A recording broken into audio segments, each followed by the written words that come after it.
Capítulo 1. A morte de Celina. O cheiro de lavanda e madeira velha ainda impregnava os corredores da casa Moura, mesmo depois do corpo ter sido levado. Era como se Celina estivesse ali, ainda de pé, observando todos com aquele olhar entrealtivo e silencioso.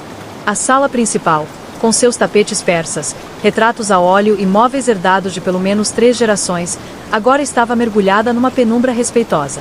O relógio de parede, parado desde a madrugada, marcava 3h12, o momento em que o coração de Celina Moura, aos 87 anos, finalmente parou. Ela morreu sozinha, como sempre viveu nos últimos anos. Nenhum dos filhos estava na cidade. Nenhum dos netos ligava com frequência. A única companhia constante era Mara, a empregada que estivera com ela desde os 18 anos, e que agora caminhava pela casa como uma viúva sem aliança. Foi a Mara quem encontrou o corpo, ainda quente, deitado na poltrona da varanda com o livro fechado no colo. Os olhos estavam abertos, fixos em algum ponto invisível. A xícara de chá repousava intocada na mesinha ao lado. A noite havia sido silenciosa. Nem mesmo a ventania que sempre assobiava entre os vitrais do segundo andar se atreveu a anunciar a morte. O médico da família foi chamado. Atestado de óbito por causas naturais. Sem sofrimento. Sem cerimônia. Sem despedidas. O advogado chegou pouco depois. Dr. Vicente Queiroz, homem seco, de terno bem passado e palavras medidas. Trazia em mãos o envelope lacrado com o testamento de Celina. Quando a Mara o recebeu na porta, os olhos do homem já diziam tudo. O conteúdo não seria simples. Ela deixou instruções muito claras. Dona Mara disse que todos deveriam estar presentes. Todos os herdeiros, sem exceção. E se recusarem, então perdem tudo. Naquela mesma tarde, mensagens foram enviadas. Chamadas feitas. Convites forçados, quase intimações. 5 filhos. 5 histórias distantes. E agora, todos seriam obrigados a se encarar. Não apenas para dividir uma herança, mas para reencontrar uma mulher que nunca chegaram a compreender. Davi Moura, o mais velho, pastor evangélico em Belo Horizonte, viúvo, rígido e ressentido. Tinha sido expulso da casa aos 23 anos por se recusar a seguir os negócios da família. Celina nunca o perdoou. Ele, menos ainda. Beatriz Moura, empresária de sucesso em São Paulo, fria como aço, com um divórcio mal resolvido e uma filha que não via há meses. Sempre considerou a mãe um obstáculo, mas jamais conseguiu ignorá-la. Estela Moura, a artista. Vive em Tiradentes, pinta quadros que ninguém compra e vive de uma pensão que, dizia, era do universo, mas vinha discretamente da mãe. Carrega no olhar a fragilidade de quem viu demais. Roberto Moura, o banido. Sumiu há 10 anos após uma acusação de fraude na empresa da família. Ninguém sabia se ainda estava vivo. Mas o nome dele estava no testamento. Celina, ao que parecia, ainda o esperava. E por fim, Álvaro Moura, o caçula. O único que ainda falava com Celina regularmente. Morava no Rio, dizia ser escritor, mas ninguém nunca viu um livro seu publicado. Sempre foi o mais sensível, o mais próximo da mãe. E, por isso mesmo, o mais odiado pelos irmãos. Todos teriam que voltar. Na manhã seguinte, os portões da casa Moura se abriram pela primeira vez em anos. Um carro preto estacionou na entrada de pedra. Davi desceu, com a Bíblia na mão e mágoas no peito. Logo atrás, um táxi antigo trouxe Beatriz, com malas de couro e cara de poucos amigos.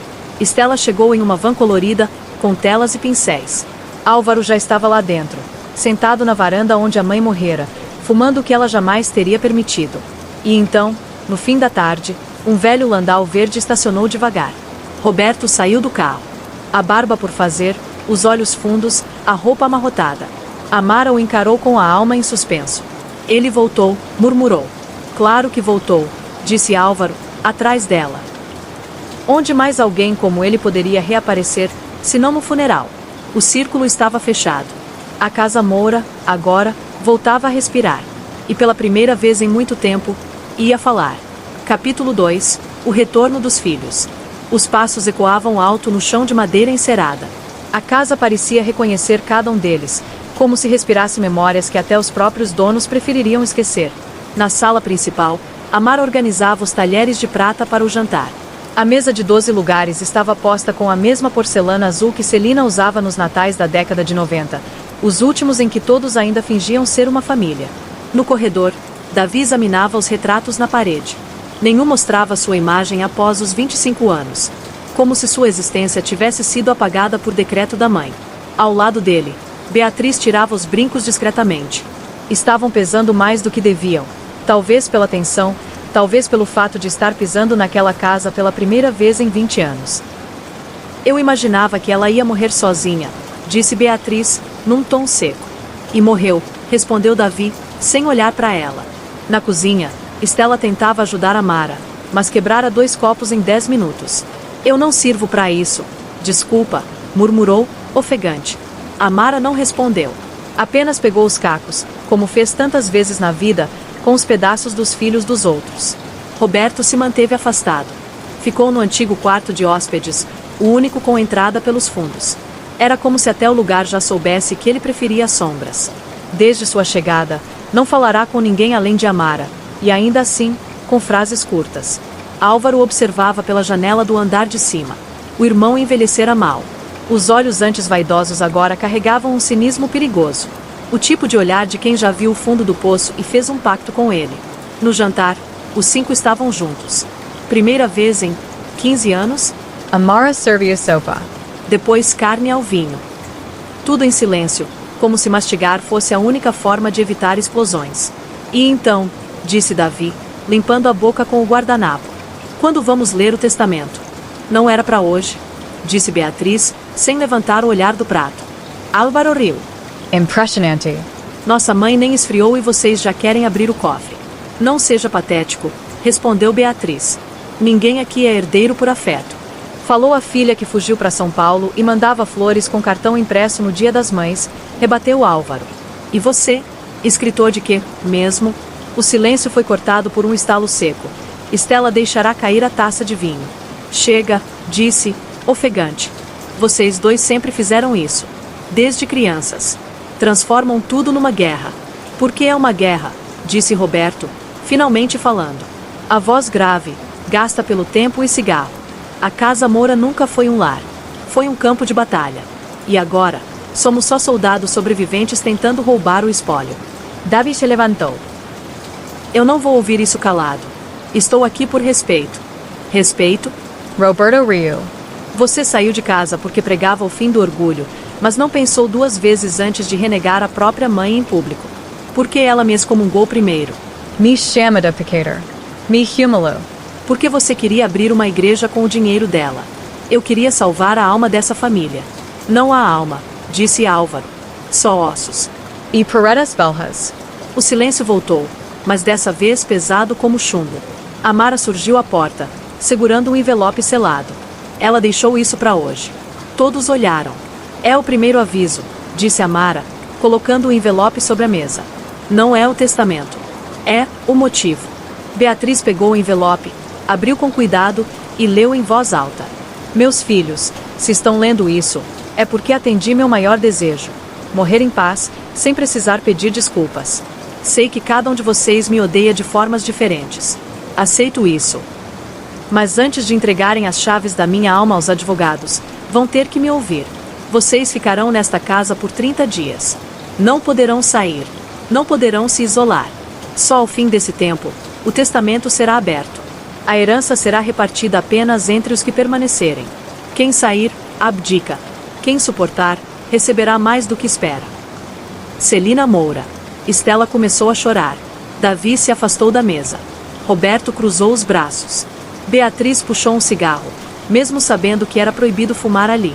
Álvaro apenas sorriu, pela primeira vez com algo parecido com ternura. Parece que ela ainda manda, murmurou. E, de fato, mandava. Mesmo morta, Celina trancava seus filhos dentro das paredes que ela mesma ergueu. E lá dentro, os vazios começavam a se revelar. Capítulo 3 – A Caixa Trancada. Na manhã seguinte, o som dos pássaros era abafado pelo estrondo metálico dos portões sendo trancados com correntes grossas. O caseiro, contratado por Celina meses antes, cumpria a última ordem da patroa. Selar os portões por fora e entregar a chave ao advogado. Depois disso, partiu sem olhar para trás. Davi, ao ouvir os estalos das correntes, correu para a varanda. Gritu, chamo, exigiu explicações. Mas o caseiro já havia desaparecido estrada abaixo. O silêncio era a única resposta. Álvaro surgiu atrás dele com uma xícara de café nas mãos. Começou. Isso é cárcere privado, respondeu Davi, os olhos arregalados. Isso é o que nossa mãe chamava de dinâmica familiar. Na cozinha, Estela conversava com Amara, tentando entender os limites da situação. A empregada, fiel até o fim, já preparava malas discretas. Mas você vai embora? Perguntou Estela, com olhos aflitos. A ordem da dona Celina era clara. Só os filhos devem permanecer. Eu ficarei na casinha dos fundos, para emergências.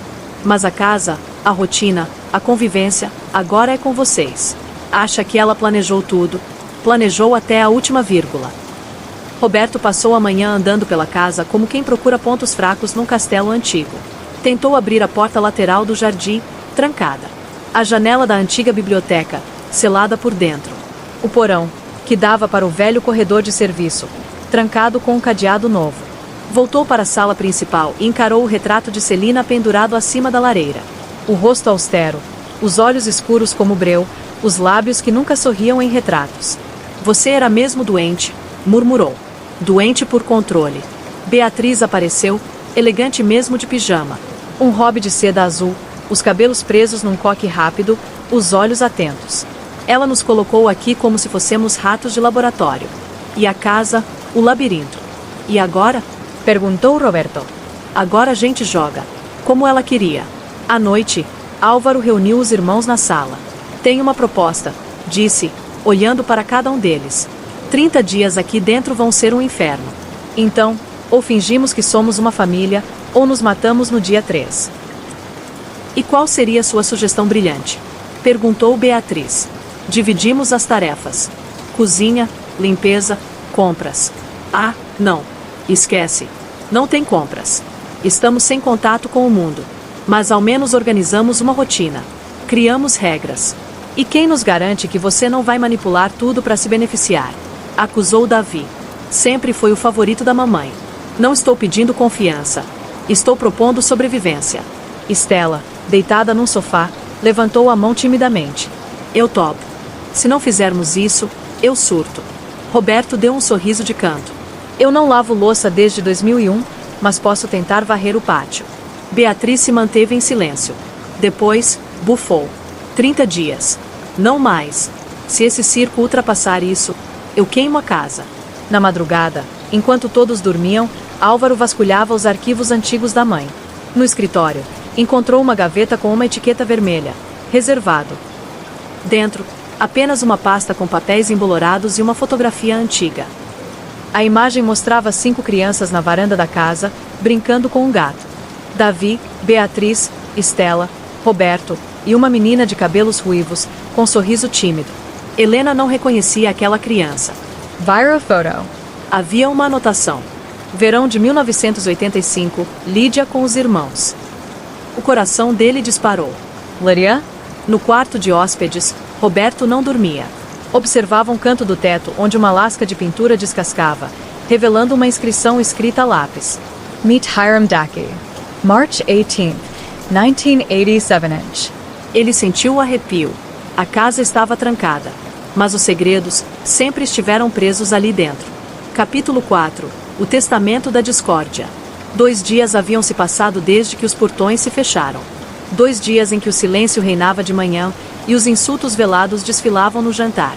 O clima dentro da casa oscilava entre suportável e sufocante, como se todos pisassem sobre um chão prestes a desabar. Na tarde do 3º dia, o som de um carro na entrada interrompeu o marasmo. Todos correram até a varanda. Dr. Vicente Queiroz saía de seu sedã preto com uma pasta de couro e um envelope grosso nas mãos.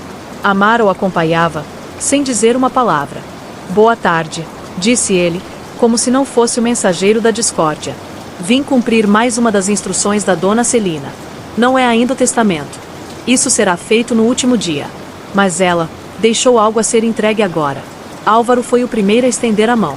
O que é? Um caderno. Com instruções. O advogado entregou o objeto. Um caderno de capa vermelha, couro desgastado, amarelado nas bordas. No centro, em letras douradas já esmaecidas, lia-se: Memorando familiar, Moura.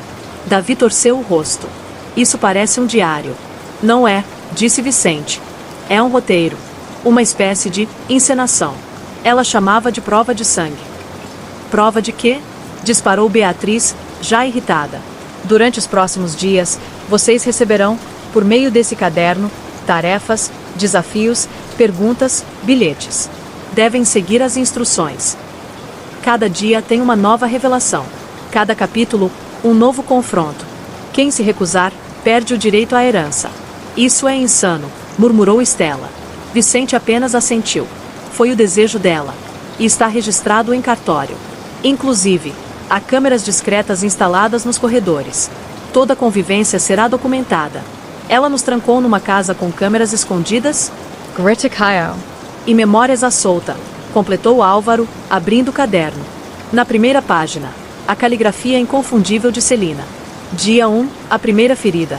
Confessem a mentira que contaram ao pai. No salão principal, vocês encontrarão 5 envelopes, um para cada filho. Dentro deles, perguntas que só vocês sabem responder. Aquele que mentir, será descoberto. Aquele que contar, será julgado. O grupo se entreolhou. Os rostos, antes orgulhosos, agora mostravam um traço de medo. No salão, Amara já havia colocado os envelopes sobre a mesa antiga. Um para cada nome. Roberto foi o primeiro a pegar o seu. Abriu. Leu em silêncio. O rosto endureceu.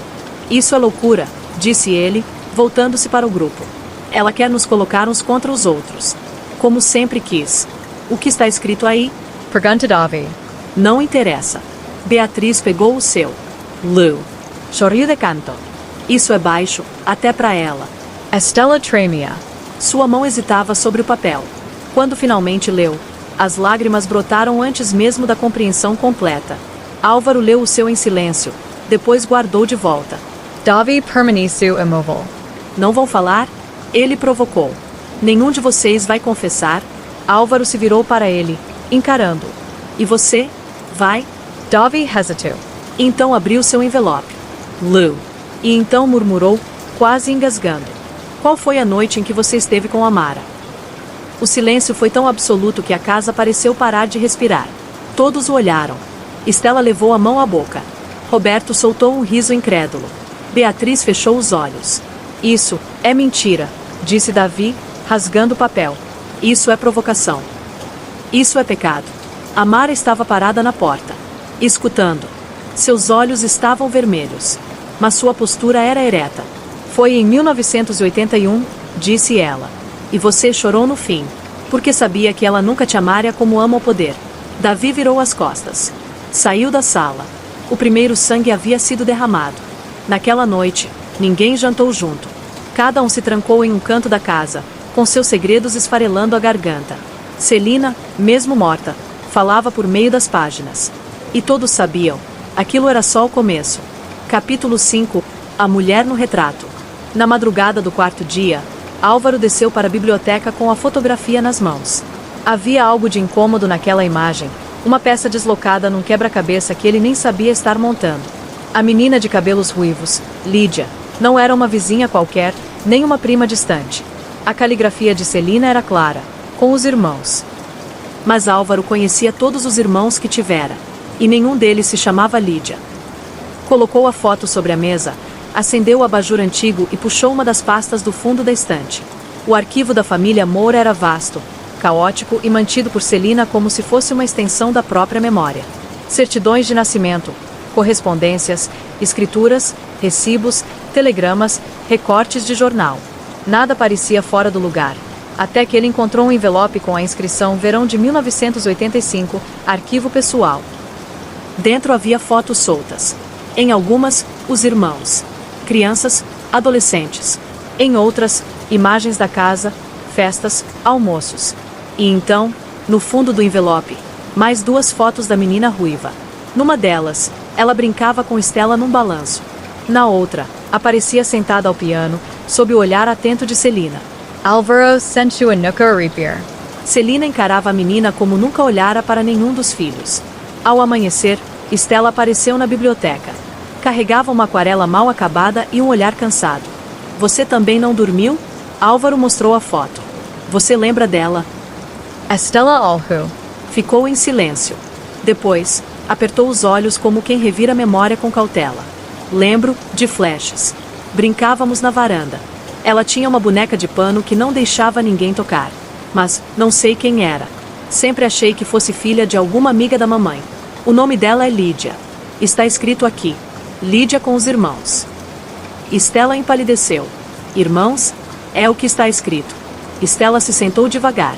Passou a mão pelos cabelos, nervosa. Álvaro. Eu lembro de uma noite. Foi no mesmo verão dessa foto. Tinha festa na casa. Eu desci de madrugada para beber água. E ouvi gritos. Vinha do Pareo. O som de algo sendo arrastado. Depois, silêncio. E no dia seguinte, Lídia nunca mais apareceu. Álvaro ficou imóvel. Você contou para alguém? P.R.A. Amara. Ela disse que era um pesadelo, que eu imaginava demais. E depois, eu mesma acreditei nisso. No café da manhã, Álvaro confrontou Amara. Quem era Lídia? Amara parou de servir o café. Por um segundo, seu rosto ficou tenso. Depois, como se colocasse uma máscara, respondeu. Uma criança que passou por aqui, por pouco tempo. Era filha da mamãe? Não oficialmente. Então era filha de quem? Álvaro. Há segredos nesta casa que foram selados a sangue. E sangue atrai maldição quando é revirado. Ela morreu aqui. Amara o encarou com olhos pesados. Não sei o que aconteceu com Lídia. Juro. Só sei que, depois daquela noite, Celina nunca mais falou o nome dela. As fotos desapareceram. Os brinquedos sumiram. O quarto foi trancado e reformado como se nunca tivesse existido. Qual quarto? O antigo ateliê de costura, ao lado do banheiro de serviço. Álvaro saiu sem responder. Subiu as escadas, seguiu pelo corredor dos fundos. O ateliê ficava ali, sempre trancado, hoje usado como depósito. Forco a maquinita. Estava emperrada. Usou o ombro. A porta cedeu com um estalo seco. O cheiro que veio de dentro era denso, mofado. Como de um cômodo esquecido pelo tempo. Pó cobria os móveis cobertos com lençóis. Mas, por baixo de um deles, uma forma se destacava. Álvaro puxou o tecido. Um velho berço de madeira. Deteriorado. Mas ainda com o nome entalhado na cabeceira. Lydia. Naquela noite, Álvaro reuniu os irmãos. Mostrou as fotos. Contou o que encontrara. Davi Nico. Disse que nunca ouvirá o nome. Beatriz mordeu os lábios, mas não disse nada. Roberto apenas encarava o berço. Estela Tremia. Então éramos 6? Talvez, respondeu Álvaro. Ou talvez só 5,5. Uma filha ilegítima. Uma criança indesejada. Ou uma herdeira esquecida. Clara murmurou. Ou uma testemunha do que não podia ser visto. Mais tarde, Álvaro voltou ao ateliê. Tirou fotos das paredes, dos móveis, de tudo. Ao sair, notou algo entalhado atrás da porta, quase imperceptível. A boneca sabe de tudo. A casa, agora, não apenas guardava segredos. Ela os escondia com intenção. Capítulo 6. A carta escondida no piano. Estela acordou com uma melodia na cabeça. Uma sequência de notas simples, trêmulas, como se ouvisse uma criança dedilhando o piano no andar de baixo. Era impossível, claro. Ninguém tocava naquela casa há anos. Desde que Celina proibira, após uma crise que ninguém nunca entendeu. Estela, porém, sonhava com aquele som com frequência, como se ele fosse uma senha que o tempo ainda não havia revelado. Naquela manhã, empurrou a porta da antiga sala de música. Um cômodo úmido, com as cortinas pesadas sempre fechadas. A poeira dançava no ar. O piano de cauda, uma peça francesa da década de 40, estava coberto com um lençol grosso. Ela o retirou com cuidado, como se destapasse um corpo. Passou os dedos pelas teclas. Algumas estavam desafinadas, outras, silenciosas. Mas a sequência que ouvirá no sonho se formava com facilidade. Fá, Mi, Dó, Sol, Mi. Fechou os olhos e tocou. Um som oco respondeu de dentro do piano. Assustada, levantou a tampa. Lá dentro, entre as cordas e o feltro envelhecido, havia um envelope dobrado, amarelado, preso com um laço azul desbotado. Estela o puxou com cuidado. O papel rangia de tão seco. No verso, escrito com caligrafia infantil. Para quem encontrar. Me ajude. Ela desdobrou. As palavras eram poucas, espaçadas, nervosas. Meu nome é Lídia. Me escondem nesta casa. Dizem que sou filha, mas me tratam como praga. Ouço coisas à noite. Vijo voltos. Amara tenta me proteger, mas tem medo da senhora. Tenho medo também. Me disseram que se eu contar, vão me trancar no quarto do porão. Mas eu vi o homem. O que entra pela porta de trás. Ele não é meu pai. Eu sei. Meet Hiram Dacke. Lídia Moura. Ele tem uma tatuagem no pulso. Um pássaro com as asas abertas. Stella caiu sentada no banco do piano. Suava. O coração acelerado. As mãos trêmulas. A letra era de uma criança. Mas o conteúdo era um grito. Correu até Álvaro. Mostrou a carta. Ele a leu 2 vezes. Depois encarou a irmã. Moura, disse ele. Ela assinava com nosso sobrenome. Mas diz que o homem que entra pela porta de trás não é o pai. Pode ser um amante da mãe. Ou o pai verdadeiro. A Tatradum. Passarro. Álvaro ficou em silêncio. Depois, murmurou. Eu conheço esse símbolo. Como assim? Há um retrato antigo, no escritório do meu avô. Um homem ao lado de Celina, numa festa. Ele tem a manga arregaçada. E no pulso, a tatuagem. Um pássaro de asas abertas. Quem é ele? Eu nunca soube. Celina riscou o nome da moldura. Naquela noite, os irmãos voltaram à sala de música. Todos. Até Davi, que mantinha distância. Álvaro trouxe o retrato. Mostrou a imagem.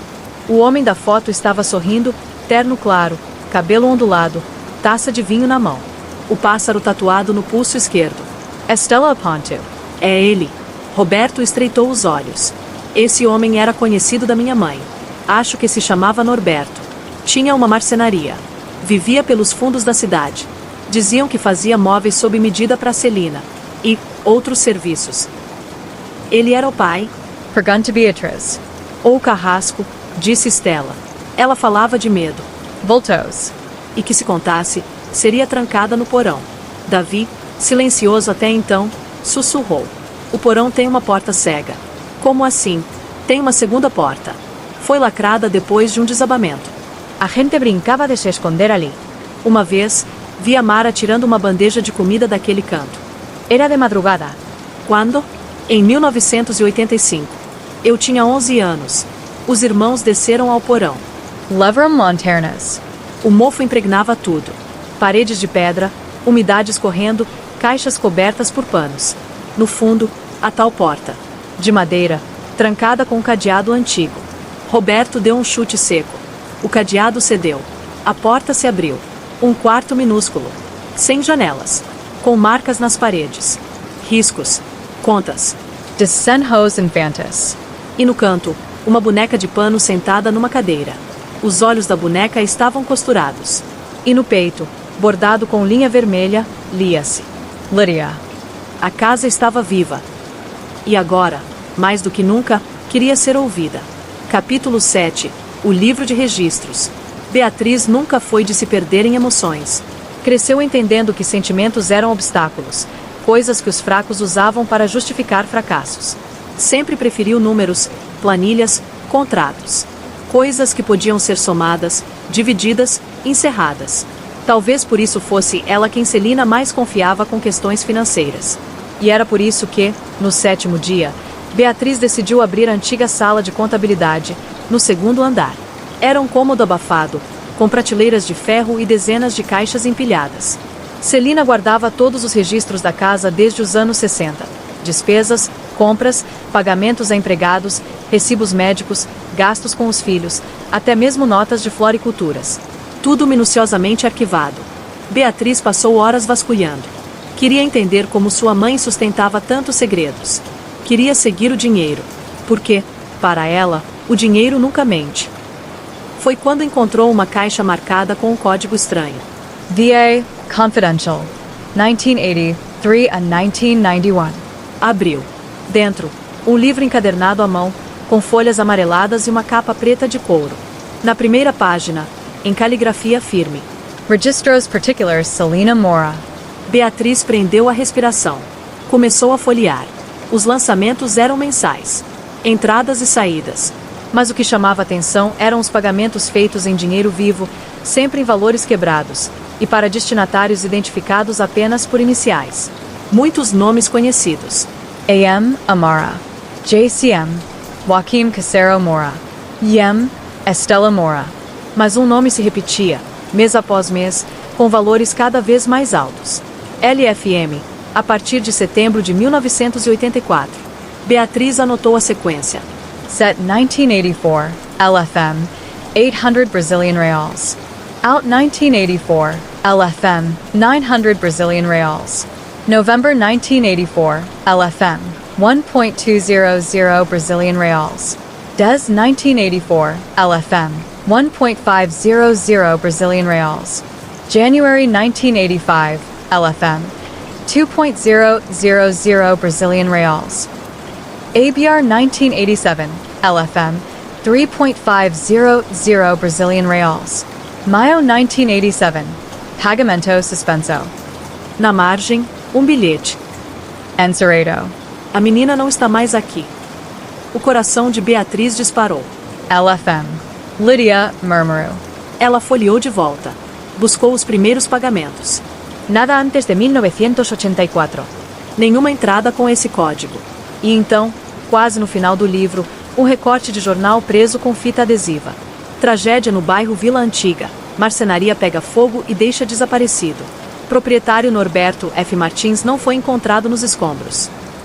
Beatriz pegou o bilhete, conferiu as iniciais. LFM.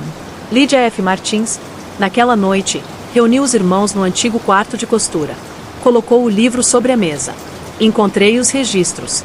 A mamãe pagava para alguém identificado como LFM durante quase 3 anos. Sempre em dinheiro. O último pagamento foi em maio de 1987, que foi 2 meses depois do desaparecimento da Lídia, disse Álvaro. Exato. E junto, havia um recorte. A marcenaria do tal Norberto pegou fogo. Corpo nunca encontrado. A mãe encobriu? Perguntou Estela. O silêncio. Roberto pegou o livro. Falco. Esses valores são altos. Muito altos. A partir de certo ponto, parece mais chantagem do que pensão. Ele sabia de algo, concluiu Beatriz. E ela pagava para manter isso enterrado. Murmurou Davi, para esconder que LFM não era ele. Era a própria Lídia. Todos se entreolaram. A mãe pagava a própria filha para desaparecer?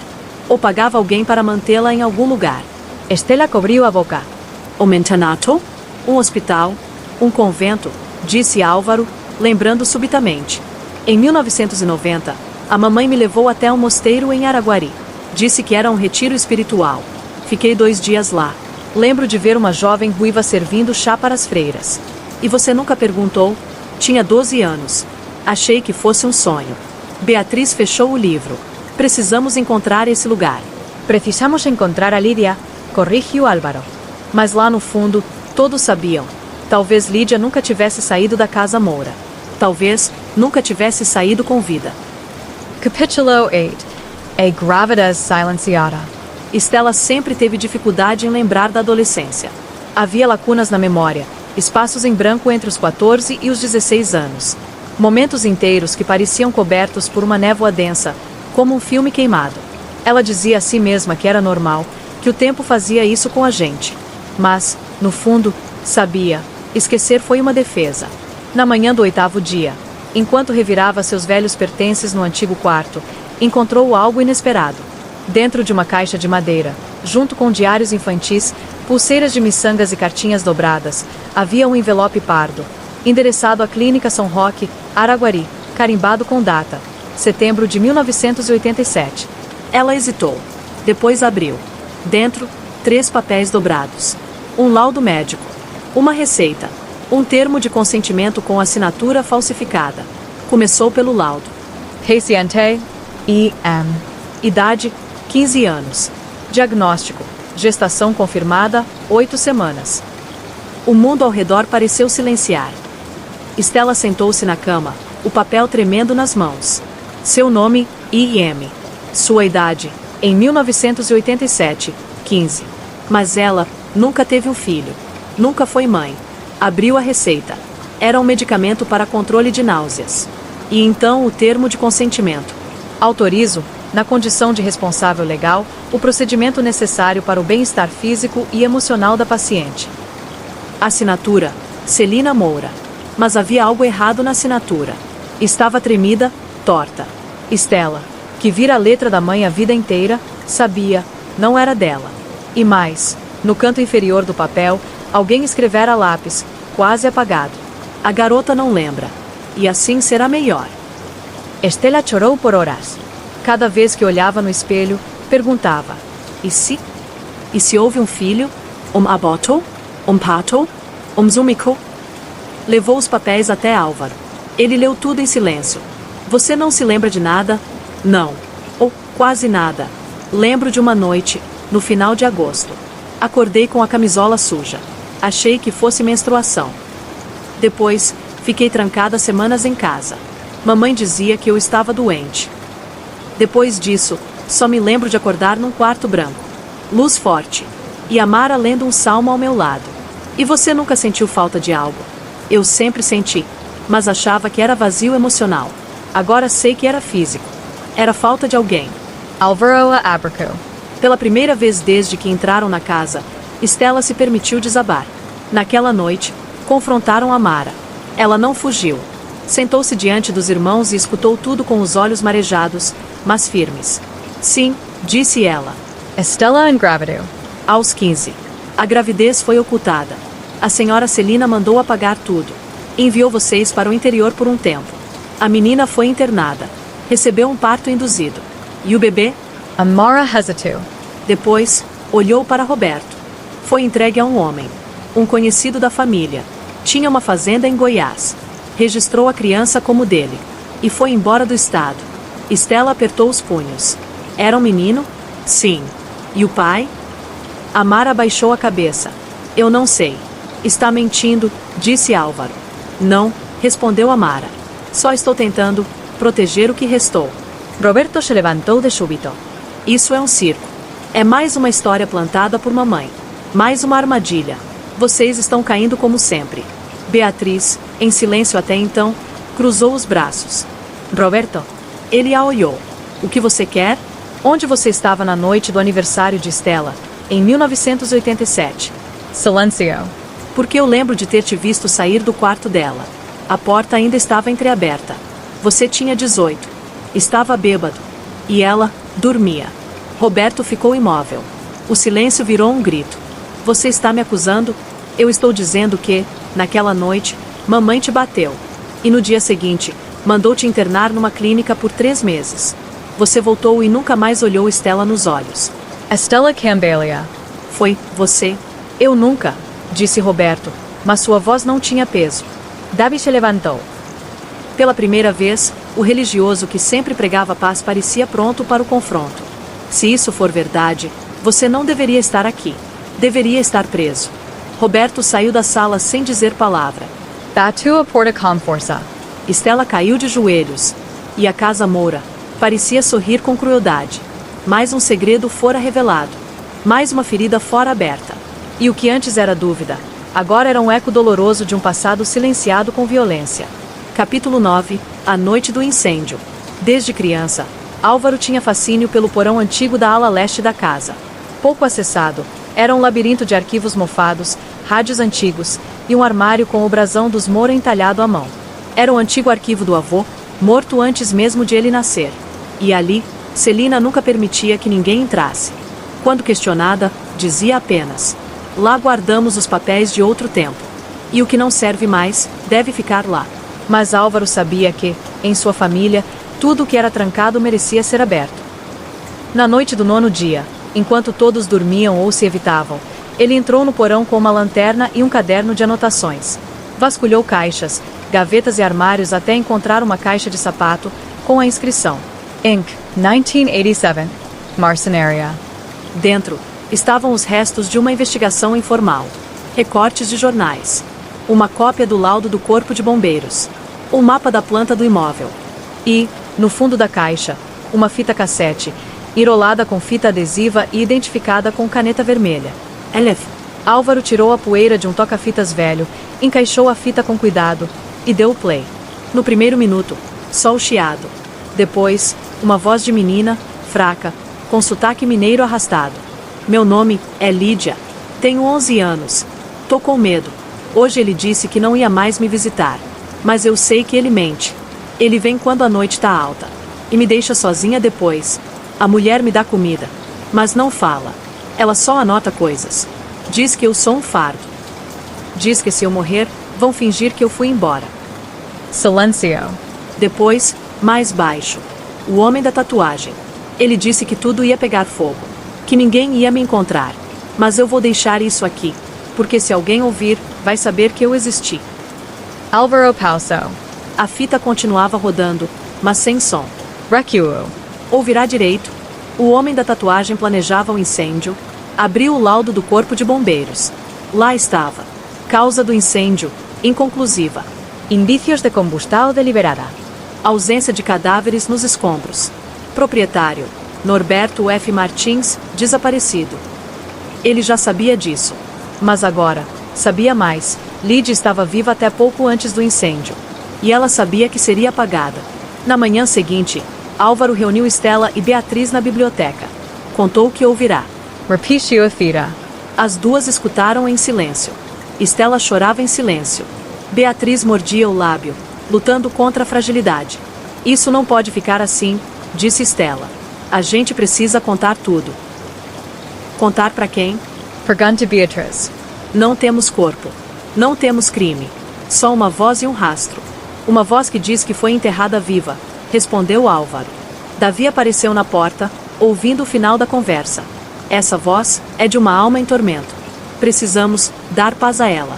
Precisamos encontrar a verdade, corrigiu Álvaro. A paz vem depois. E como faremos isso? Álvaro respirou fundo. No fundo do porão, há uma escada de serviço. Leva até uma área trancada desde os anos 80. A tal sala de entulos. Lembro de ouvir mamãe gritar com o vovô uma vez. Ela dizia: você não tinha o direito de esconder aquilo lá. Talvez ela falasse da Lídia. Ou do que sobrou dela, disse Beatriz, em voz baixa. Eles desceram juntos. Foram até a parede dos fundos. Lá estava, uma porta metálica, com uma tranca velha, embutida no concreto. Usaram uma barra de ferro para arrombar. Quando a porta cedeu, o cheiro que emergiu era de coisas mortas há décadas. Dentro, um quarto cego, com restos de madeira, papéis queimados e uma mala. Estela Ajolhuesi. Abriu a mala. Dentro, estavam uma boneca queimada, roupas infantis carbonizadas, um caderno com desenhos em carvão e um pedaço de pulseira com miçangas coloridas. As letras ainda visíveis soletravam: L-I-D-I-A. Estela apertou o objeto contra o peito. Ela estava aqui. Álvaro tocou o caderno. Na contracapa, escrito a lápis. Se eu desaparecer, me procurem onde o fogo não chegou. A casa estava falando. E agora, já não era mais só sobre herança, ou disputa, ou ressentimento. Era sobre reconstruir uma história que todos tentaram apagar. E os olhos de Celina, em cada retrato, pareciam vigiar. Não com culpa, mas com a mesma frieza de sempre. Capítulo 10. Quem era Lídia Moura? Na manhã do 10º dia, Beatriz ligou para um antigo colega de faculdade que agora trabalhava no cartório de registros civis de Araguari. Não disse muito ao telefone. Apenas pediu que ele buscasse qualquer nascimento registrado no nome de Celina Moura entre 1973 e 1977. Por quê? Ele perguntou. Porque acho que minha mãe teve uma filha que ninguém quer admitir que existiu. À tarde, o retorno veio por e-mail. Encontrado um registro de nascimento vinculado a Celina Moura, datado de 17 de julho de 1975. Nome da criança: Lídia Fernandes Moura. Nome do pai: não declarado. Beatriz Congela Diante de Tila. Estava ali. Protono Branco. Oficial. Lydia existiu. Era filha de Celina. Era Moura. Mas o e-mail tinha uma continuação. O registro foi cancelado 2 meses depois, em setembro de 1975. Motivo declarado: falecimento da criança por causas naturais, sem atestado médico apresentado. Nenhum óbito registrado no mesmo nome. Observação: cancelamento feito manualmente, sem auditoria digital. Situação irregular para os padrões atuais. Beatriz chamou os irmãos. Mostrou o documento. Leu em voz alta. Estela chorou. Álvaro não piscava. 2 meses. Murmurou ele. Ela nasceu, viveu 2 meses no papel, e depois foi apagada. Mas não na prática, completou Beatriz. Porque em 1985 ela ainda estava aqui, brincando no jardim. Desenhando paredes. Escrevendo cartas. Pedindo socorro. A mãe a declarou morta quando era recém-nascida, disse Davi. E, mesmo assim, A criou dentro da casa por pelo menos uma década. Escondida, completou Estela. Como um segredo doencio. Como uma filha proibida, disse Álvaro. Na biblioteca, Amara foi confrontada novamente. Ela ouviu tudo. Depois, suspirou. Eu conhecia Lídia ainda bebê. A senhora Celina não queria engravidar de novo. Já dizia que 5 filhos bastavam. Mas um dia ela sumiu. Por 2 semanas. Voltou com uma criança nos braços. Disse que era filha de uma prima doente. Mas depois, passou a chamá-la de minha menina. Quem era o pai? Perguntou Álvaro. Nunca disse. Mas recebia cartas de um homem com papel timbrado. Eu abria escondido. Havia dinheiro dentro. Ele pedia notícias da filha. Dizia que era melhor assim. E que confiava nela. Como esse homem se chamava? Amara pensou. Muito. Depois, disse. Lionel. Lionel F. Martins. Beatriz trocou um olhar com Álvaro. LFM. Amara Asensio. Esse era o nome nos envelopes. Ele escrevia de outro estado. Goiás, eu acho. E mandava dinheiro. Ele era o pai? Ela nunca confirmou. Mas, a forma como guardava as cartas, como chorava lendo. Eu acho que sim. Mais tarde, Estela vasculhava os arquivos da casa quando encontrou um envelope escondido atrás de uma moldura. Dentro, uma foto rasgada. Nela, Celina jovem, num jardim, segurando uma criança ruiva nos braços. Ao lado, um homem de bigode grosso, braços cruzados, olhos atentos. No verso da foto, rabiscado à mão. LFM, nosso segredo. O quebra-cabeça se montava com peças irregulares, mas cada vez mais nítidas. Lídia era filha biológica de Celina. Foi registrada, depois declarada morta. E viveu, por anos, entre paredes que negavam sua existência. Estela se aproximou do retrato da mãe, pendurado sobre a lareira. Encarou os olhos frios de Celina. Você mentiu para todos nós, sussurrou. Mas não conseguiu apagar tudo. E agora, completou Álvaro. A filha que você tentou enterrar está voltando. A casa Moura parecia mais silenciosa naquela noite. Mas não era paz. Era tensão. Como se a própria estrutura soubesse que algo estava por vir. Algo maior. Mais cruel. Mais irreversível. Lydia existirá. E a casa tinha um cadáver a devolver. Capítulo 11. Testemunho de uma governanta. A tempestade começou no final da tarde, como se o céu também estivesse sendo forçado a vomitar o que segurava há anos. Raios cortavam os vitrais do corredor leste, e os trovões ecoavam pela casa como vozes antigas gritando em agonia. Foi nesse clima que Amara se sentou diante dos irmãos, na sala da lareira. Não foi chamada. Ela veio por conta própria. Eu guardei isso por tempo demais, disse, com as mãos juntas no colo. Guardei por medo, por lealdade, por covardia. Mas agora, vocês têm o direito de saber. Todos. Álvaro fechou o livro de anotações e encarou a mulher que o criou. Estela já chorava, antes mesmo da primeira palavra. Davi fazia uma oração muda. Roberto observava, encostado na parede, com os braços cruzados. Beatriz segurava uma taça de vinho como quem segura um escudo. A Lídia nasceu em 1975. Foi filha de Celina com o senhor Leonel. Ele era casado. De outra cidade. Celina o conheceu numa viagem a São Paulo. Quando descobriu a gravidez, tentou abortar, mas era tarde demais. E o registro? Perguntou Álvaro. Foi feito sob pressão do pai dela, o senhor Orestes Moura. Ele achava que o escândalo mancharia o nome da família. Então forçou Celina a declarar a criança como morta. O cartório aceitou, por influência e dinheiro. Mas ela não morreu, murmurou Estela. Não. Celina fingiu que a tinha entregue a um orfanato. Mas a criou em segredo dentro da própria casa. Durante os primeiros anos, mantinha a menina no quarto dos fundos. Depois, a deixou circular, mas sempre sob vigilância. Era proibido falar o nome dela. Dizia que era a menina dos fundos. E quando tudo começou a desmoronar? Perguntou Beatriz. Amara respirou fundo. Quando Lídia começou a crescer, a se parecer com Celina. Começou a perguntar quem era o pai. A fazer perguntas demais. A escrever bilhetes. Um dia, Celina encontrou um caderno com anotações. Gritou tanto que todos ouvirão. Mandou queimar o caderno. Trancou a menina por 2 dias no porão. Isso foi em que ano? 1985. E depois, a menina mudou. Passou a falar sozinha. A ter medo do escuro. Dizia que ouvia passos à noite. que alguém vinha até ela. Alguém? Cicero, Estela. Amara hesitou. Olhou para cada um deles. Eu não vi, mas ouvi. Ouvi gritos. Ciceros. E, certa vez, vi Roberto sair do porão com o rosto arranhado. E Celina o arrastando até o escritório. Todos se voltaram para ele. Roberto ficou imóvel. Você fez algo com ela? Perguntou Estela, a voz embargada. Eu era um garoto. Tinha 16 anos. Estava confuso. A menina vivia trancada, e uma noite, ela fugiu do quarto. Me seguiu até o jardim. Disse que queria ir embora. Então ele vai de voltar. Ela gritou.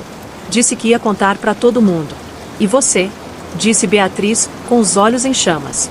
O que você fez? Roberto abaixou a cabeça. E trevi no pareo. Eu não queria machucá-la. Só obedecer mamãe. Ela me disse, tranque. Depois eu cuido. E eu? Tranquei. Quando foi isso? Perguntavi. Uma semana antes do incêndio da marcenaria. Silencio. Amara continua. Naquela semana, Celina mandou que eu preparasse a mala de Lídia. Disse que ela seria levada para um colégio interno. Mas eu sabia que era mentira. Não havia matrícula. Não havia cartas. O que houve com ela, Amara? As mãos dela tremiam agora. Na noite do incêndio, Celina entrou no porão sozinha. Levava uma mala e um pano nas mãos. Disse que precisava dar fim à bagunça. Eu quis impedir, mas ela me ameaçou. Disse que, se eu contasse algo, diria que eu havia ajudado a esconder o corpo. Estela cobriu o rosto com as mãos. Você não viu? Não ouviu? Não. Mas no dia seguinte, o porão estava limpo. O quarto, vazio. A boneca dela havia sumido. E Celina me olhou nos olhos e disse: a partir de hoje, não temos mais segredos. Ela matou a própria filha, disse Álvaro, com a voz baixa, mas cortante. Ou mandou sumir com ela, murmurou Beatriz. E o incêndio da marcenaria foi a encenação. Norberto sumiu no mesmo dia. E a criança? Disse Estela. O corpo? Nunca apareceu. Talvez nunca tenha saído daqui. O trovão estourou do lado de fora. Amara, agora chorando, se levantou. Eu errei. Por omissão. Por medo. E agora não durmo mais em paz. Ela deixou, sobre a mesa, um molho de chaves antigas. Uma delas abre o cofre da suíte da senhora Celina. Lá, vocês vão encontrar a última carta. Escrita à mão. Um dia antes de morrer. E saiu. Os irmãos ficaram em silêncio. O fogo da lareira estalava. Mas ali, naquela sala, o fogo agora era outro. O fogo da culpa. Do horror. E da certeza. Celina não foi apenas uma matriarca. Foi uma carcereira. E Lídia foi sua prisioneira até o fim. Capítulo 12. O diário de Lídia. No dia seguinte à revelação de Amara, a casa parecia suspensa no tempo. Nenhum ruído além do render das janelas. O vento passava pelos cômodos como um suspiro antigo. Lá fora, a névoa cobria o jardim. E lá dentro, a verdade cobria a pele dos irmãos como poeira. Visível, mas difícil de limpar. Estela não dormira. Passará a noite no antigo quarto de costura, agora transformado num memorial improvisado. O berço de Lídia ainda estava lá. A boneca, agora deitada sobre uma almofada. As paredes, riscadas com desenhos infantis. Mas havia algo ali que Estela sentia, algo faltando.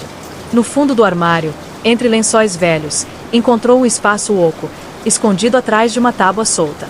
Retirou a madeira com cuidado e, dentro, envolto num tecido bordado, estava um pequeno caderno costurado à mão. Capa de tecido floral. Canto manchado de mofo. No centro, bordado com linha grossa, o nome. Lydia. Estela sentou-se no chão, encostada no armário, e começou a ler. As primeiras páginas eram inocentes. Hoje desenhei uma flor com a Amara.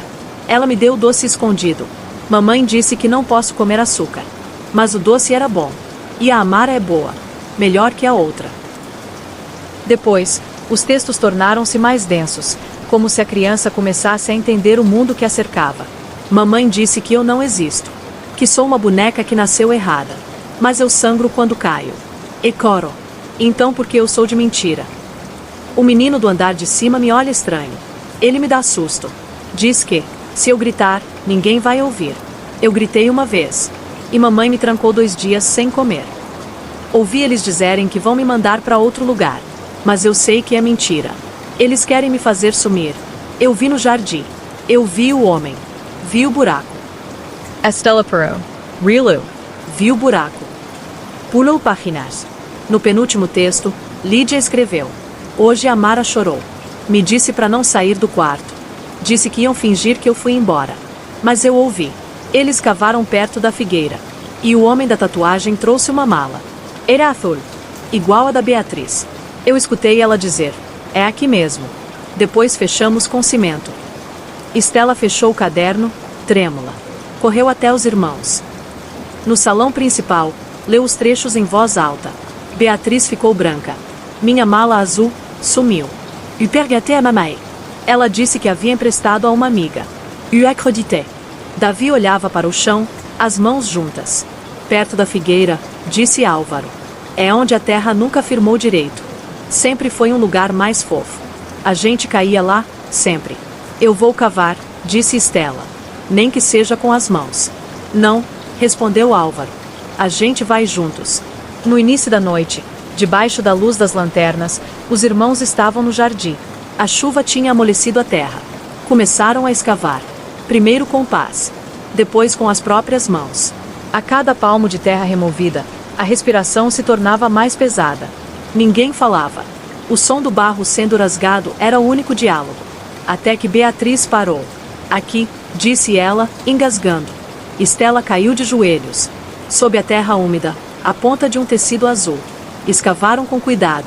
E então, sob o luar pálido, a mala emergiu. Alvaro Apuxo.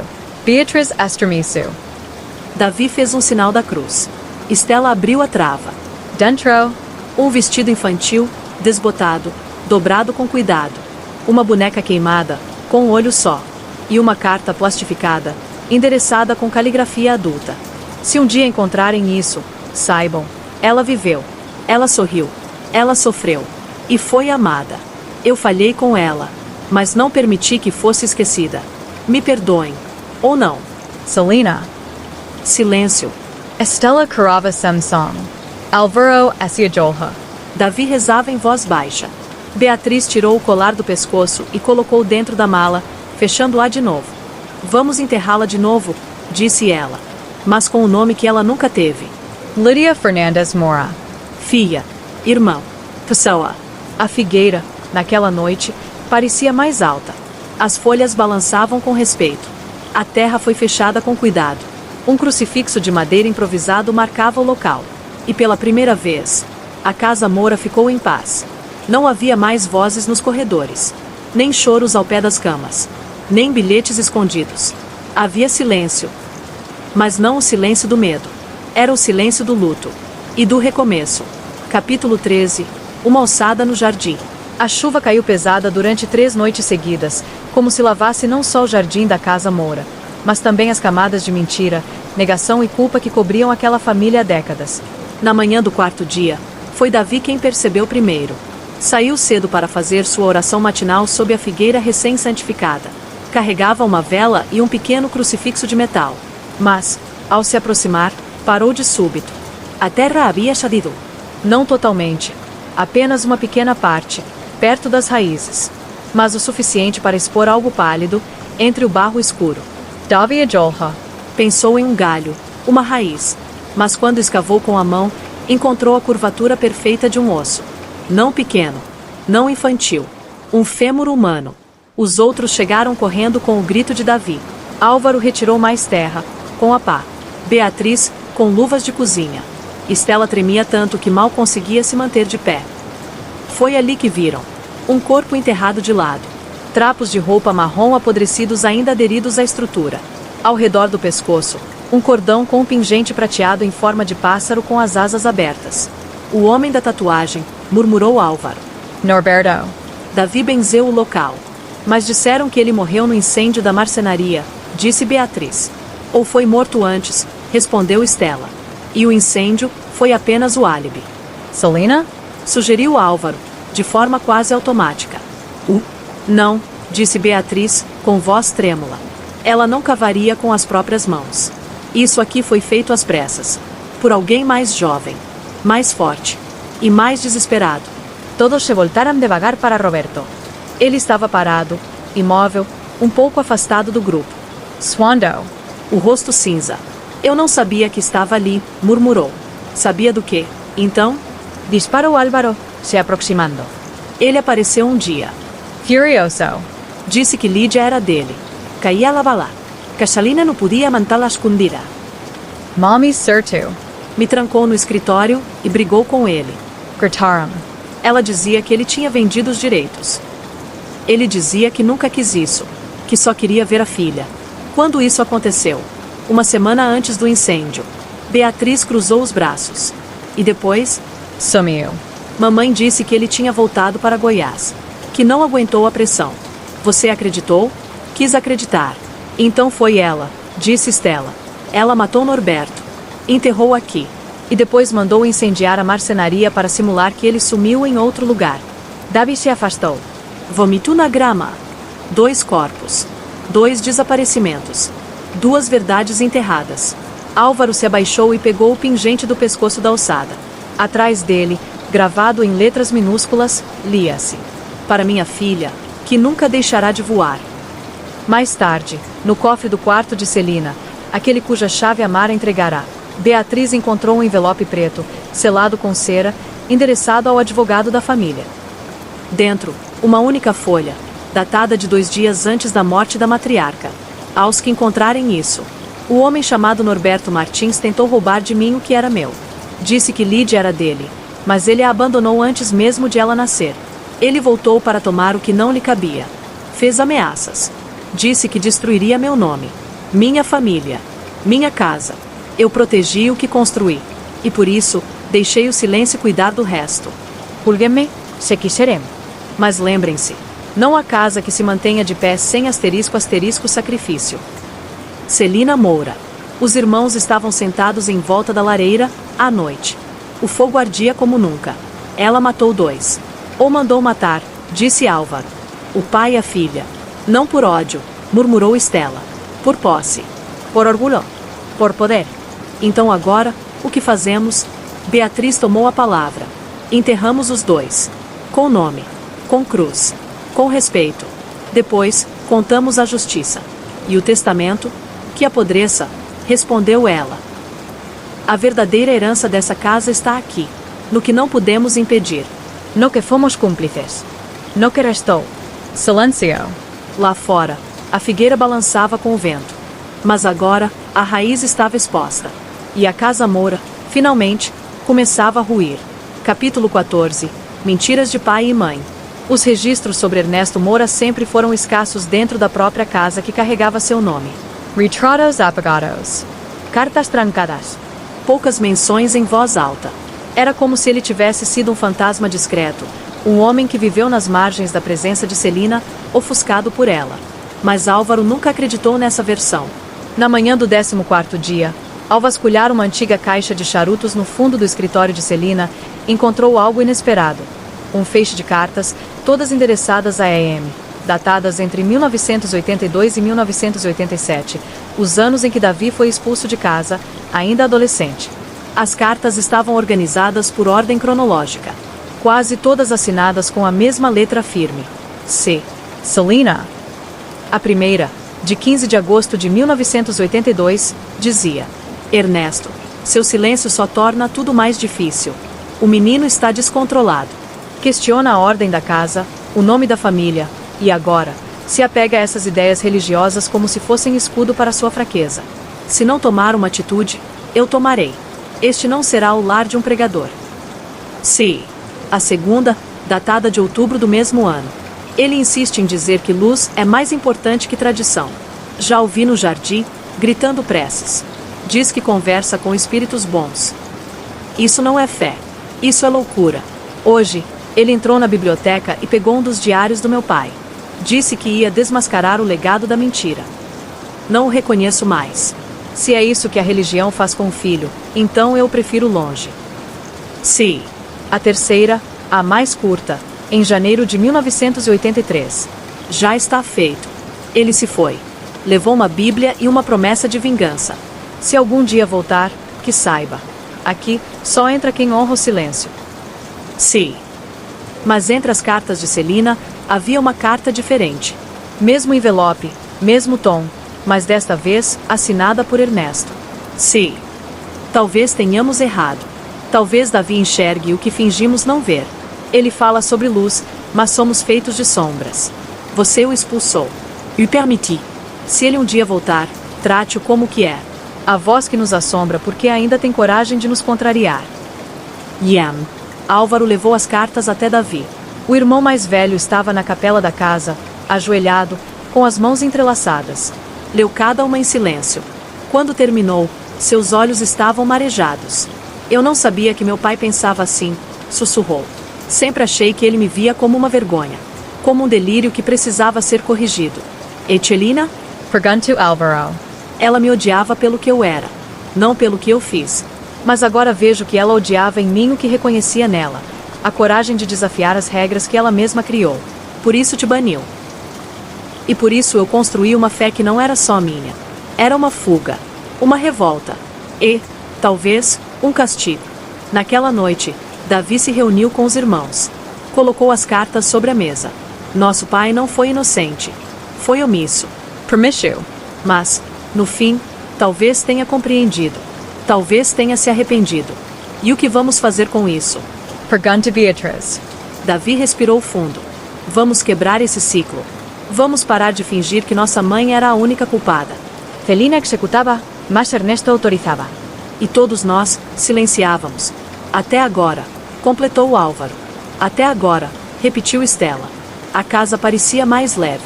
Não porque os pecados haviam desaparecido, mas porque, pela primeira vez, os filhos Moura estavam olhando para o passado com os olhos abertos. Sem idolatria, sem fantasia, sem desculpas. E, ao fazer isso, talvez estivessem enfim começando a entender quem eram de verdade. Capítulo 15. O filho que ninguém conhecia. Era o 15º dia de confinamento. Os irmãos já haviam perdido a noção do tempo real. Só o céu, mudando de cor pelas janelas altas, ainda os guiava. Depois do café da manhã, silencioso como sempre, Amar entrou na sala com o rosto tenso. Tem alguém no portão. Todos entreolaram.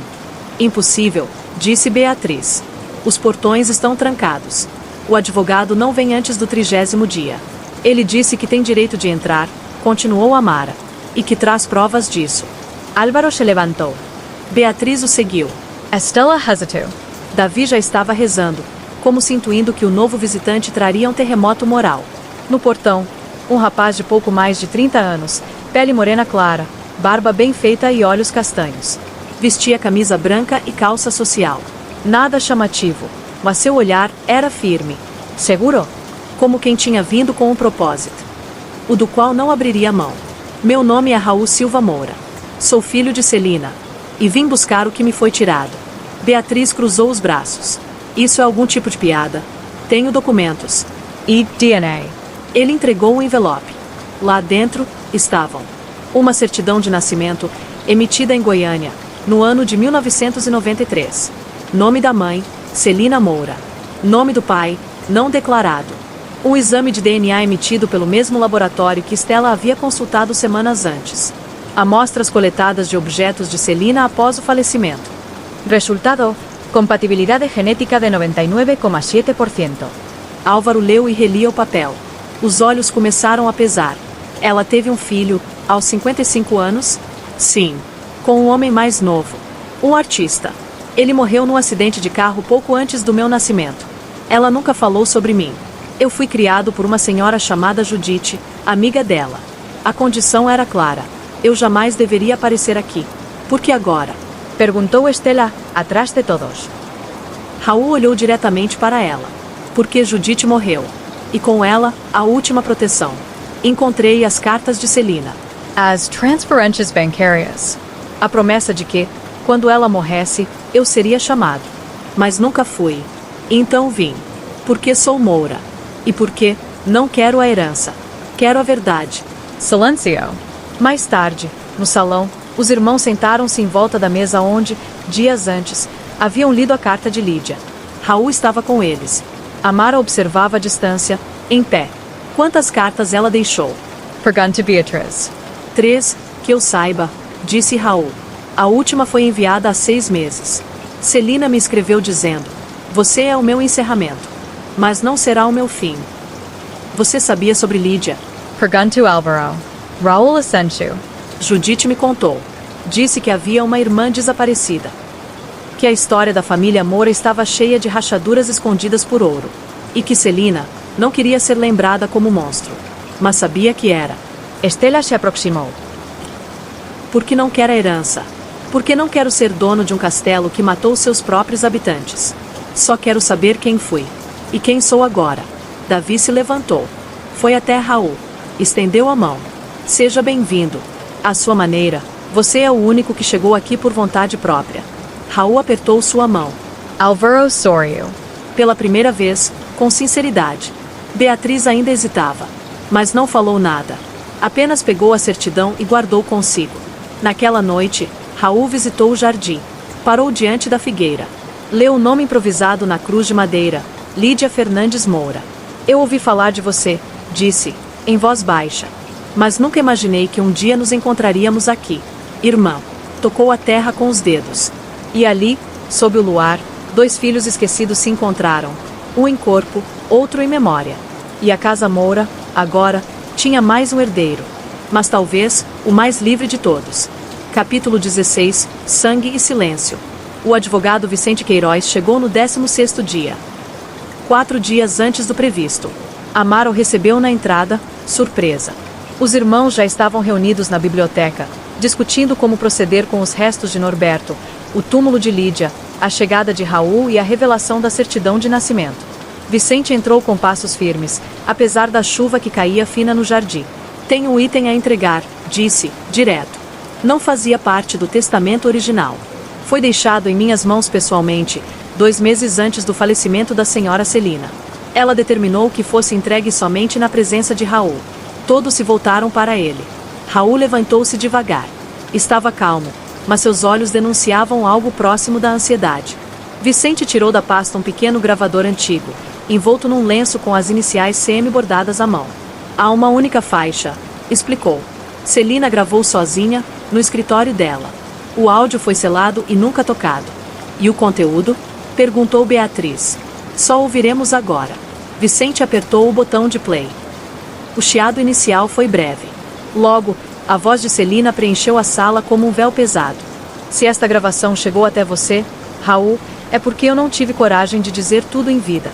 Eu fui muitas coisas, filho. Fui mãe, fui matriarca, fui senhora desta casa, mas também fui fraca. E o silêncio foi a arma que aprendi a usar cedo demais. Você foi meu último gesto de amor, mas também minha última vergonha. Aos 55 anos, parir foi um escândalo que eu não podia permitir. Então fingi. Menti. Te escondi. Eita outergai. Não porque não te quisesse, mas porque te quis tanto, que soube que, comigo, você morreria. Raul abaixou os olhos. Estela já chorava. Você foi criado fora deste castelo porque era o único que ainda podia ser livre dele. Os outros foram contaminados pela raiz. Por mim. Pelo pai. Por tudo que herdamos e passamos adiante como maldição. Lídia foi minha dor mais antiga. Raul, ela era sua irmã. Sim, irmã de sangue. Filha de outro homem, sim. Mas minha. Eu a amei. Da forma torta e cruel que aprendi a amar. Mas não soube salvá-la. Talvez você seja o único capaz de entender. E, quem sabe, o único capaz de perdoar. A esta altura, já devem ter descoberto tudo. O fogo. O silêncio. O corpo. O berço. A bonica. Eu não peço absolvição. Apenas que alguém diga o nome dela em voz alta. Lídia. Que me perdoe. Ou que me amaldiçoe. Mas que exista. E você, Raul, siga.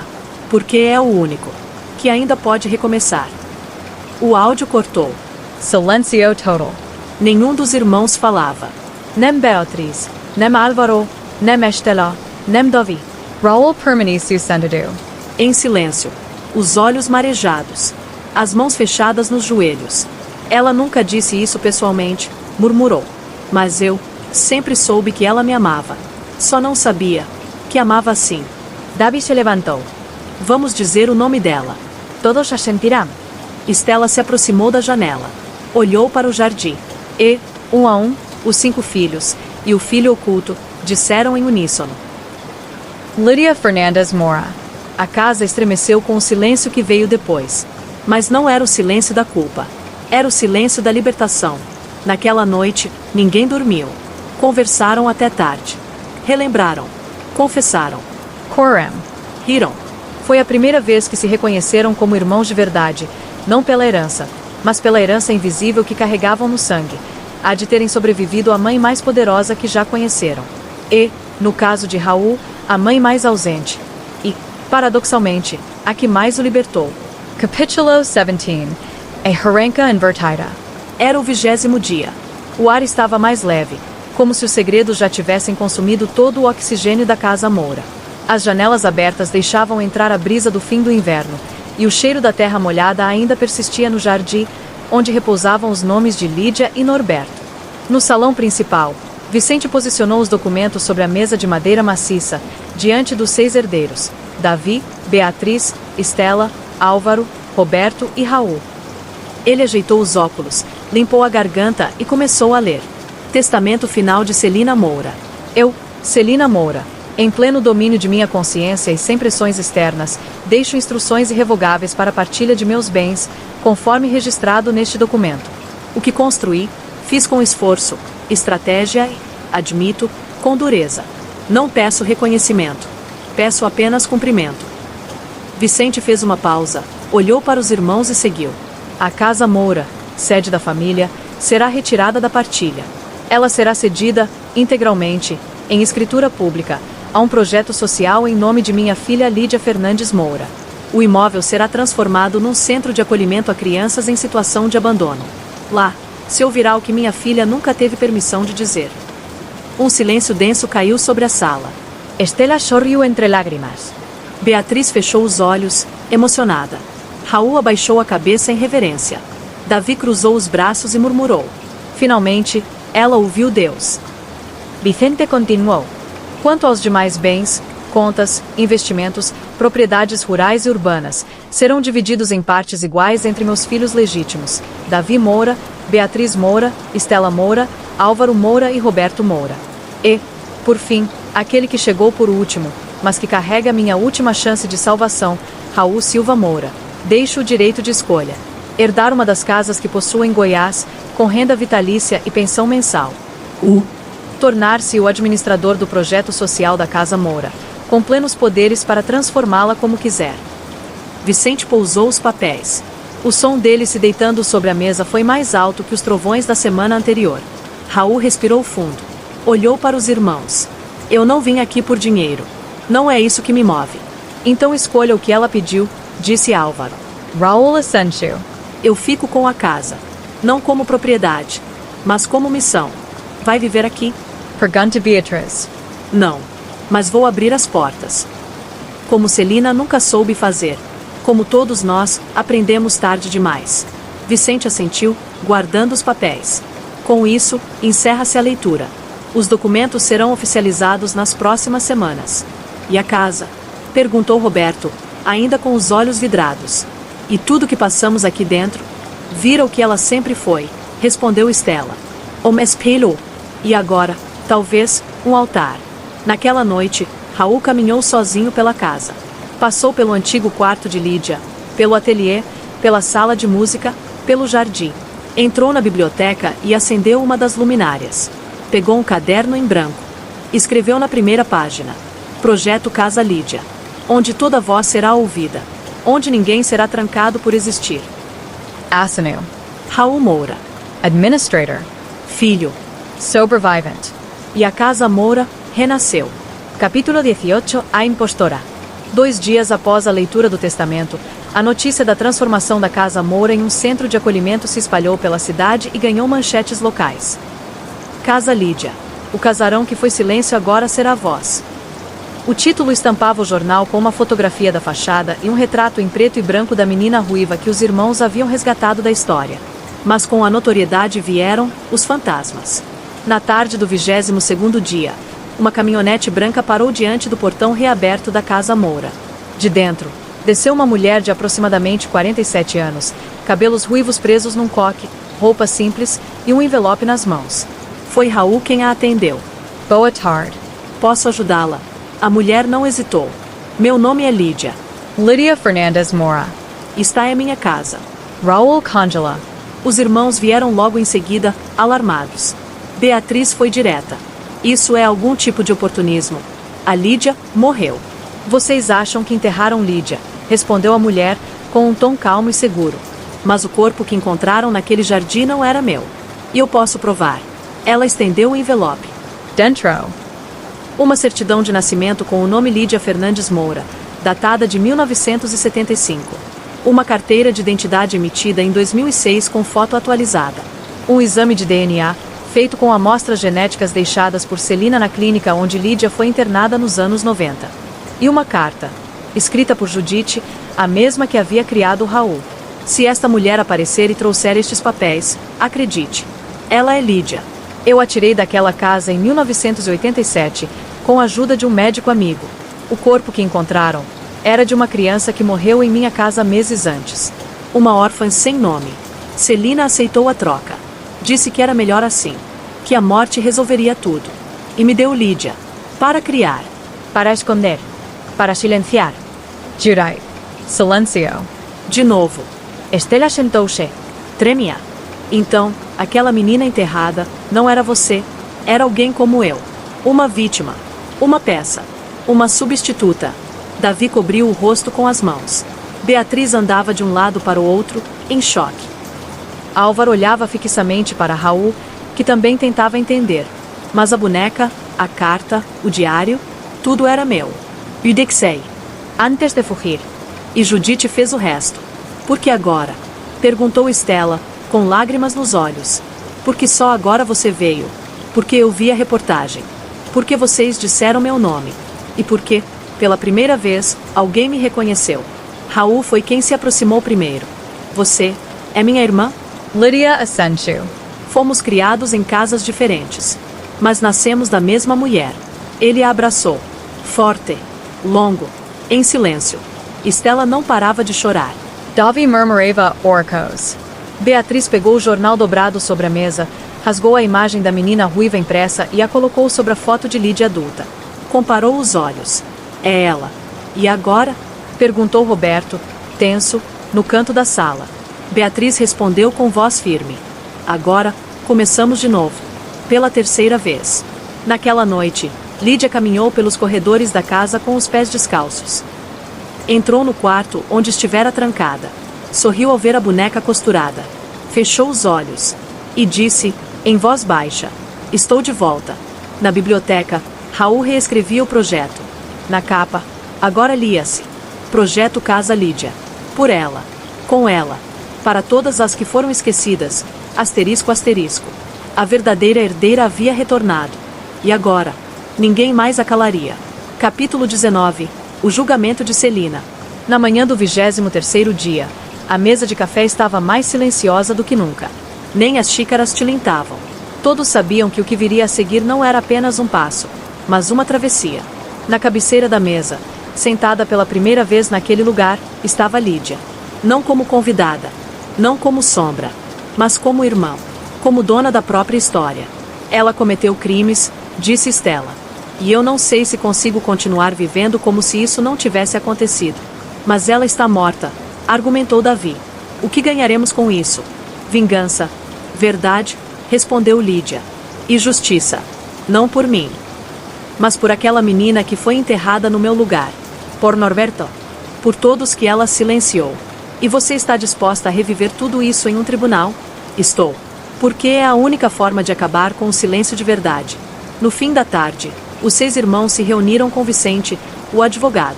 Raul abriu a conversa. Queremos abrir um processo. Pós-morte. Queremos responsabilizar legalmente os atos de Celina. Mesmo que ela já não esteja aqui. Vicente ajeitou os óculos, surpreso. Isso criará um precedente jurídico raro. Envolverá contestação de documentos, perícias, reinvestigação de casos arquivados há mais de 30 anos. E, claro, exposição. Que venha, disse Beatriz. Pela primeira vez, temos algo em comum: coragem. Vicente assentiu. Será preciso registrar as provas. A fita de voz. As cartas. Os exames de DNA. O depoimento de Amara. O corpo de Norberto.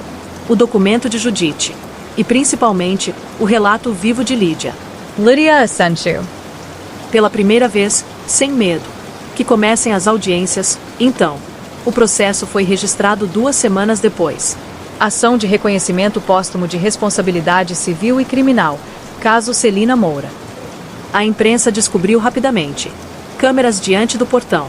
Repórteres tentando entrevistar Raul, Lídia, até Amara. Alguns jornais a chamavam de a Mãe Sombra. Outros, de a Santa que Matou. Mas os filhos permaneceram firmes. Na primeira audiência pública, Lídia leu em voz alta sua declaração. Fui apagada. Depois trancada. Depois substituída. Mas voltei. Porque minha voz, enterrada no fundo de uma casa de pedra, atravessou o tempo. Hoje, Celina Moura será lembrada não apenas como matriarca, mas como mulher que destruiu o que mais dizia proteger. Que este julgamento sirva para lembrar que o amor sem liberdade é só um tipo bonito de prisão. Silêncio no plenário. Até o juiz precisou engolir em seco. O processo não buscava punição. Buscava reconhecimento. E conseguiu. Meses depois, a corte homologou a sentença. Reconhece-se a responsabilidade post-mortem de Celina Moura nos crimes de ocultação de cadáver, falsidade ideológica e sequestro de menor, além de danos morais à herdeira sobrevivente, Lídia F. Moura. As manchetes estamparam a decisão. Mas dentro da Casa Moura, agora oficialmente Casa Lídia, não houve festa. Houve apenas paz. Uma paz silenciosa, profunda, de quem não precisa mais gritar para existir. Na última página do processo, todos os irmãos assinaram juntos. Nome por nome. E abaixo, a dedicatória escrita à mão por Estela. A justiça não nos devolve o passado, mas nos devolve a dignidade do presente. E a esperança de um futuro. Capítulo 20, a última chave. Era uma manhã de primavera. O sol entrava com suavidade pelas janelas da antiga biblioteca. Os móveis haviam sido restaurados. As paredes pintadas. E a estante reorganizada. Mas o cheiro da madeira antiga, dos papéis guardados, ainda estava lá. E com ele, a alma da casa. Lídia caminhava pelo corredor da ala leste com o molho de chaves na mão. As mesmas chaves que Amara havia entregue dias depois da morte de Celina. Havia usado quase todas. Do cofre, do porão, do quarto de costura. Mas uma seguia sem uso. Uma chave pequena, dourada, com uma inscrição quase apagada. M. No fim do corredor, atrás de um espelho fixado há décadas, encontraram uma porta. Pequena, quase oculta. Dava acesso a um antigo depósito. Lídia destrancou com a chave. A maçaneta cedeu com um estalo seco. Dentro, um baú de ferro. E uma carta sobre ele. Simples. Sem envelope. Assinada, Amara. Esta é a última chave. Dentro deste baú estão os objetos que Celina mais temia e mais amava. Guardou-os aqui para não destruí-los. Porque, no fundo, sabia que, ao apagá-los, apagaria a si mesma. Cabe a vocês decidir o que fazer com o que resta. Lídia abriu. Dentro do baú, uma manta infantil bordada com o nome Lídia. Um retrato com todos os irmãos, incluindo Raul, ainda bebê, nos braços de Judite. Uma carta de amor não enviada, escrita por Ernesto para Celina, onde pedia que ela voltasse a ser a mulher que sorriu no dia do casamento. E uma agenda de 1965, com uma frase sublinhada. As casas que escondem demais, um dia são invadidas pelas vozes que tentaram calar. Lídia fechou o baú. Sorriu. Em silêncio. Vamos deixá-lo aqui, disse ela. Como cápsula do tempo. Como testemunha. Como memória. No jardim, diante da figueira, os irmãos se reuniram uma última vez. Cada um seguiria um caminho. Estela voltaria para Tiradentes, para abrir um ateliê com o nome de Lídia na fachada. Davi viajaria em missão, com o propósito de pregar sobre perdão real e não apenas ritual. Beatriz doaria parte de sua herança para o projeto, assumindo a contabilidade do centro. Álvaro publicaria um livro, Os Vazios da Casa Moura. Roberto partiria para longe, ninguém perguntou onde. Apenas desejaram que fosse com arrependimento. Raul e Lídia ficariam. Administrariam juntos a Casa Lídia. Transformariam o que foi prisão em refúgio. Na noite da despedida, Amara caminhou pela varanda. Observou cada um partir com o coração partido e curado. Depois se sentou no banco onde Celina costumava tomar chá. Olhou para o céu. E disse apenas: agora sim, a casa está limpa. No portão, Antes de ir embora, Beatriz entregou a Raul uma chave prateada. O que é isso? Perguntou ele. A chave da sala de retratos. A que Celina nunca deixava abrir. Você entrou? Entrei. E deixei como está. Porque, às vezes, o passado precisa ser lembrado com respeito e distância. Raul. Assentiu. Guardou a chave no bolso. Na última cena, a placa foi fixada na entrada. Casa Lídia. Centro de acolhimento e reconstrução da memória. Onde até o silêncio será escutado. E assim, a última porta se abriu. E nenhuma chave foi perdida. Fim.